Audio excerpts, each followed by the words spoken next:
Well, once again, maraming salamat po sa pagdalo nyo. Alam ko matagal kayo naghintay. But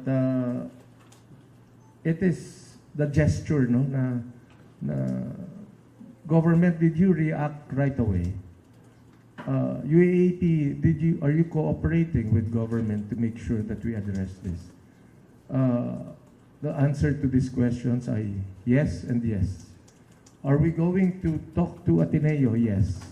Is Ateneo willing to talk to us? Yes. Are we reaching out to the family, to the mother of Rene? Yes. Are we going to help the family? The answer is yes.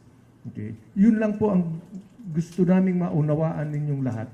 Kasi lahat po tayo nagdadalamhati at ang pinakamasakit na maisip ng mga tao is we are indifferent in all of this. And because we know that we need to address this situation at the soonest possible time. So maraming salamat po sa inyong lahat. Hanggang sa muling pagkikita.